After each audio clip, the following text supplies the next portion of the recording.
Can you talk a little bit more about what this administration is trying to do to colleges and universities? Let's be very, very clear. This is an assault on Black and brown people. This is a white supremacist, white nationalist agenda.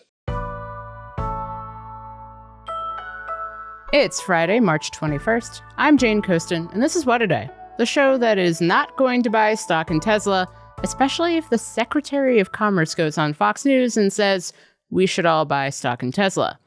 At this point, if Howard Lutnick told me the sky was blue, I'd check a few times first. On today's show, the federal courts deal another blow to the Department of Government Efficiency.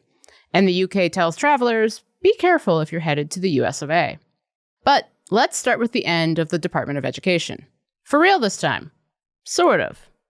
Maybe. Today we take a very historic action that was 45 years in the making. In a few moments, I will sign an executive order to begin eliminating the Federal Department of Education once and for all.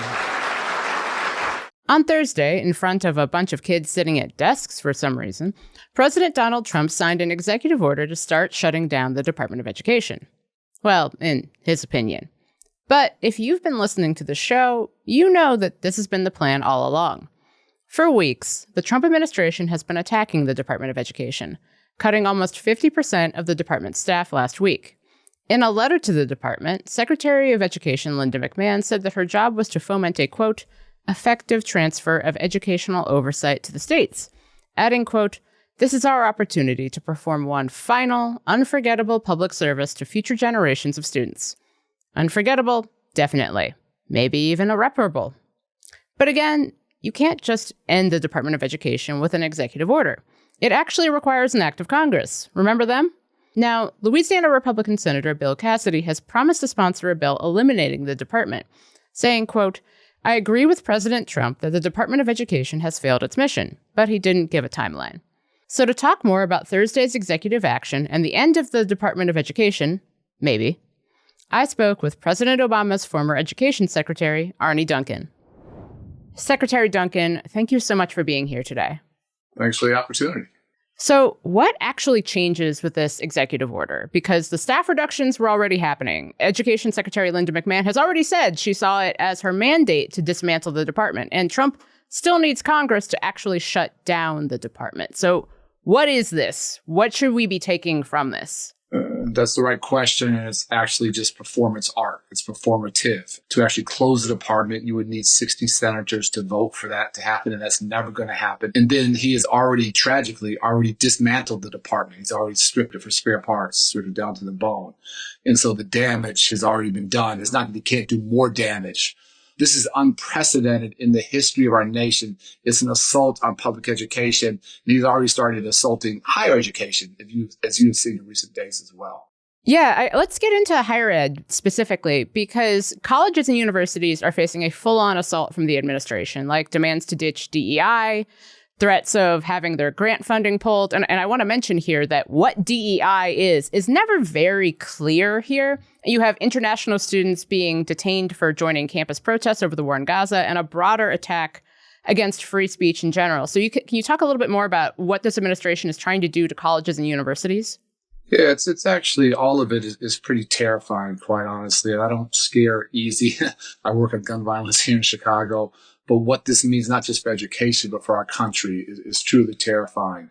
But let's be very, very clear. This is an assault on Black and brown people. This is a white supremacist, white nationalist agenda. You can't sugarcoat it or pretend that it's not. And, Elon Musk comes out of apartheid South Africa, and that's what he would like to take us back to.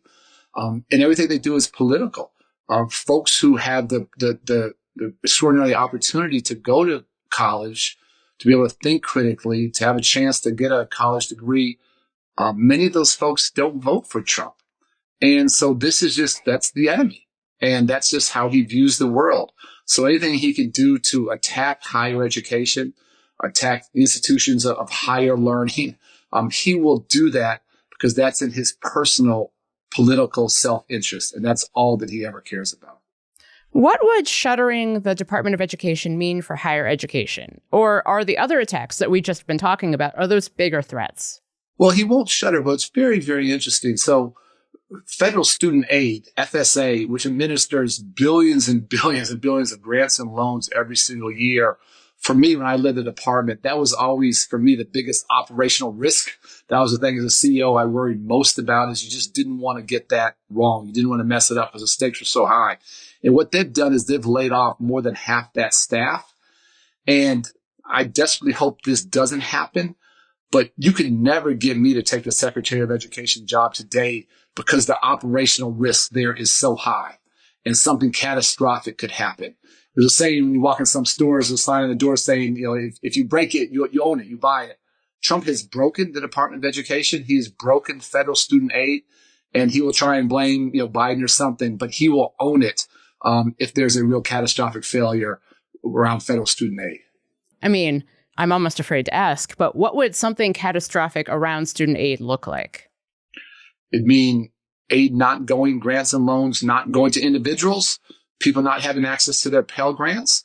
And, it's just it's like mind-boggling, but whether universities would have to shut down, whether thousands and thousands, 100,000 students wouldn't have the chance to go to college. They would be, they wouldn't be allowed to go because they're not paying their tuition. And again, I desperately hope this doesn't happen. But the risk of a catastrophic failure has gone up exponentially because they've gotten rid of all that expertise. And it's a tough analogy, but it's just like, if you got rid of, half your flight controllers who are directing traffic, your odds of having a catastrophic crash go up. That's exactly what we're seeing on this side. Secretary, do you think that might be the end goal, to shutter some colleges and have fewer kids go to college? There's no question. I mean, the goal is always chaos. And if it were to, shut down a number of universities or have hundreds of thousands of folks not have the chance to go to college, that, as I said earlier, that would be a political win for President Trump. There's no question about that. And, he'll always play things politically. So there'd be universities in certain states, that he would, try and protect or whatever. But this is a surgical strike, to inflict damage. And, that could well be the end goal. We had your successor, John King, on the show to talk about the staff reductions and the zeal within today's Republican Party for shutting down the education department. He said it wasn't there when he was in charge. And this isn't a popular position to take. Polls show most Americans do not want to see the education department go away. But I've been following conservative politics for a long time, and conservatives have wanted the Department of Education to go away since it was created. So what do you think are the risks for Republicans who are clearly just going to go along with Trump on this? Yeah, well, as you said, if you poll the American public, 2/3 of the public don't want this. And let's be very, very clear. The fair question is, what does the Department of Education do? And what it basically does is it adds additional resources to some of our nation's most disadvantaged, most vulnerable children. So it's more money for poor children who live below the poverty line. It's money for children who live in rural communities. Obviously, many of those happen to be Republican communities who need more help. It's money for special education children. 7.5 million of those who need additional aid or more time or whatever it might be. We talked about Pell Grants. 6.5 million students have access to Pell Grant, many first-generation college goers.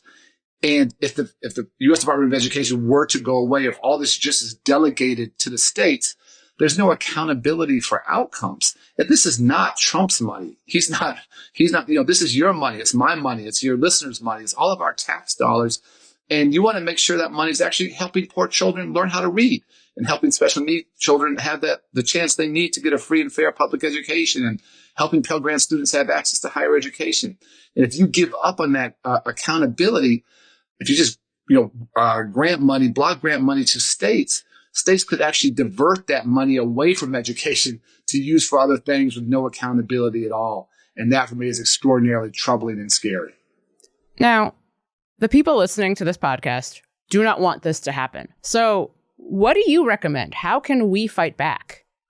Yeah, I mean, that's the right question. And as you know, the math of this isn't hard. You need 4 or 5 Republican congressional leaders. You need 3 or 4 Republicans in Senate to step up and say, this is not what my constituents want. It's not good for my state. It's not good for education. It's not good for my families. It's not good for the economy in my state. It's not good for our democracy. And so whatever we can do to challenge beg, implore, plead, talk with Republicans in the House and Senate to understand how devastating this is for the people they swore that they would serve. That's the most important thing we can do now. As you know, there are a number of legal challenges, and Trump continues to lose a lot in court, and we need to keep those legal challenges going. But ultimately, we're losing our democracy. In a democracy, there are checks and balances. As you know, there's an absence. There's zero checks and balances right now. If we had some checks and balances, that would be the game changer. What gives you hope right now in this very bleak time for people who care about education? Yeah, it is. And I never want to sugarcoat stuff. I'm always honest. Talking to higher education leaders, I spoke to 2,000 educators in Orlando, Florida recently for all 50 states. I have never felt and seen this kind of fear before in my life. It was visceral. It was like heartbreaking. People are scared for their profession. They're scared for their jobs. They're scared for the students that they serve. And I can't say, this movie's going to end well. This could end, horrifically for the country. What does give me hope is I see the hard work going on every single day. I'm out in the community every single day. I just left a couple hundred young Black males, students, who are doing a brilliance and excellence program here on the South Side of Chicago. Just extraordinary heart and commitment. What we can't afford to do now is be silent. And there's a saying, I should know, said it, that the darkest, reaches of hell are reserved for those that remain silent. And so this is a time we can be scared. I'm scared, but the question is, what do you do with that fear? Do you try and hide and crawl under a rock, or do you stand up and speak up and support each other? And where folks are coming together and building community to push back, that's the most important thing that we can do. That's what gives me hope. That's our chance to survive this nightmare. Secretary Duncan, thank you so much for joining me.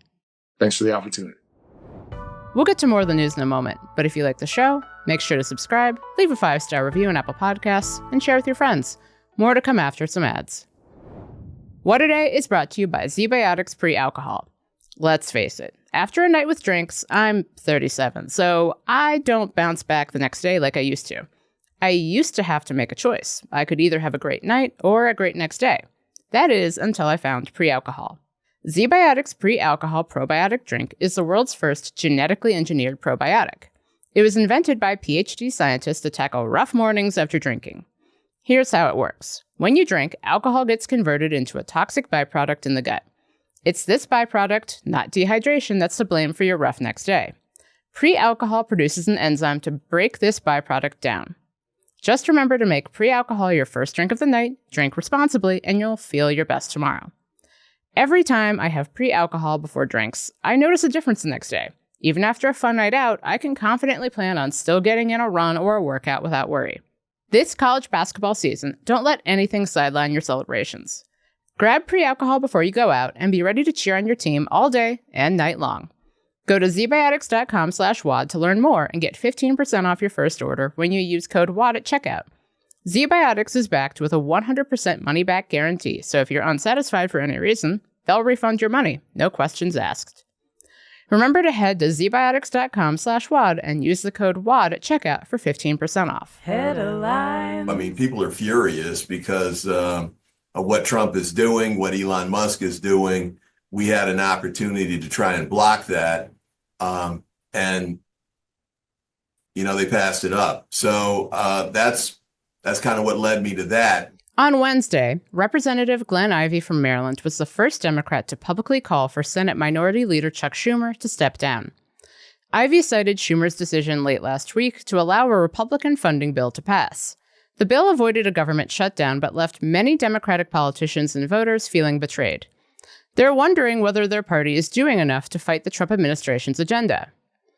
What A Day newsletter writer Matt Berg spoke to Ivey. The congressman said Schumer could redeem himself in September when lawmakers have to do the shutdown dance all over again. My hope is, if he figures things out and, decides he wants to go with us this time, we can all move together. Prior to Senate Dems allowing the bill to pass, all but one House Democrat voted against the bill. House Dems opposed the bill for many reasons, including the fact that it didn't contain language limiting the Department of Government Efficiency's powers. Several other representatives, including New York's Alexandria Ocasio-Cortez, have joined Ivey in demanding accountability for Schumer's actions. And large progressive Gen Z organizations, including Indivisible, the Sunrise Movement, and College Democrats of America, told Schumer to either stand up or resign. No senators have called for Schumer to step down yet. We asked Ivey what kind of person he'd like to see replace Schumer. He said House Minority Leader Hakeem Jeffries. If I could clone Hakeem and run him for Senate, that would be great. I really do think he's phenomenal. I really do. And so obviously he can't be in the House and the Senate at the same time. We're glad we got him in the House. We're going to keep him until he becomes Speaker. Not many Democrats think Schumer's position is in any real danger, and he isn't up for re-election until 2028. A federal judge in Maryland temporarily blocked the Department of Government Efficiency from accessing personal information on the Social Security Administration's data systems. Whew! Normally, I would not want to hear DOJ and Social Security mentioned in the same breath. In her Thursday order, U.S. District Judge Ellen Hollander wrote, quote, "The DOJ team is essentially engaged in a fishing expedition at SSA in search of a fraud epidemic based on little more than suspicion." Hollander said DOJ's access likely violated privacy laws, and she also ordered Elon Musk, who has called Social Security a Ponzi scheme, and the DOJ bros to get rid of any data it's already obtained that hasn't been anonymized. The Trump administration claims DOJ's directive is to identify waste in the federal government. The judge said even though that's in the public interest, quote, "that does not mean that the government can flout the law to do so." But Hollander did suggest that DOJ staffers who undergo all the proper training could be granted access to redacted data. Her order comes in response to a lawsuit filed by a coalition of unions and retirees. Woefully insufficient. That's what a federal judge called the Trump administration's response Thursday to his repeated requests for more details on deportation flights over the weekend. Those flights carried hundreds of people, including alleged Venezuelan gang members the administration deported under a wartime law known as the Alien Enemies Act. U.S. District Judge James Boasberg had given Justice Department lawyers a Thursday deadline to hand over more information about the flights bound for El Salvador. It was the administration's second chance to turn over those details. But Boasberg said Thursday that DOJ's filings, quote, repeated the same general information about the flights that had already been disclosed in hearings earlier this week. Boasberg now says the DOJ has until 10 a.m. Eastern today to give details about ongoing discussions within the administration to invoke the state secrets privilege, to shield information from court it thinks could harm national security. And by Tuesday, the DOJ must say whether it plans to invoke those privileges. Judge Boasberg has also scheduled another hearing today over the administration's use of the Alien Enemies Act for deportations. Lee Gallant is deputy director of the ACLU's Immigrants' Rights Project, which is fighting the administration's use of the wartime law. He told MSNBC this week it's their position that the act can't be used during peacetime against a gang. These individuals have to be given due process to show they are not gang members and don't even fall within the terms of the proclamation. They were given zero due process to show that, much less have a lawyer to help them. The United Kingdom has issued new travel advice for its citizens who plan on coming to the U.S. The advice tells travelers to follow all immigration and customs rules carefully and warns American authorities enforce those rules strictly. Earlier this week, Germany issued a similar travel warning for the U.S. It said German citizens should not expect visas or entry waivers to get them into the country, and that, quote, the final decision regarding entry is made by the U.S. border official. And that's the news. One more thing. It's Friday, the weekend, a time to relax and reflect, and a time for you, this weekend, to take a break. Yes, we are in some super fucked up times. I know that. You know that. Hell, those suburban resistance moms protesting who were, to be clear, right the whole time know that. And if they're holding a protest at a town hall near you, you should probably go. There's a lot of work to be done on the local, state, and federal level to try and fix all of this shit. But first, maybe, just perhaps, watch some college basketball. Yes, seriously. It's March Madness, one of my personal favorite times of the year. Up there with college football season and when my seasonal allergies stop acting up. Right now, today, there are 16 men's and 16 women's basketball games on television. Teams from all across the country and schools that never get much attention are on your TV right now doing something incredibly, wonderfully cool. A thing that bothers me about our political conversations about colleges and universities is that those conversations always tend to be about like 10 schools, mostly in the Ivy League. I didn't go to an Ivy League school, and chances are you didn't either if you went to college in the first place. There are just over 350 schools with a Division I men's or women's basketball team in the United States.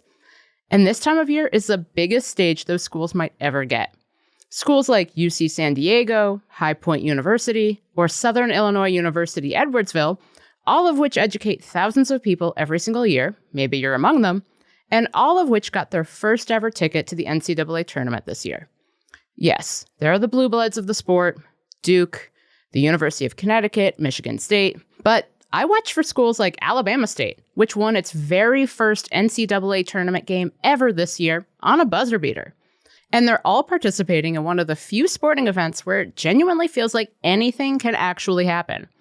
A 1 seed can go down to a 16 seed.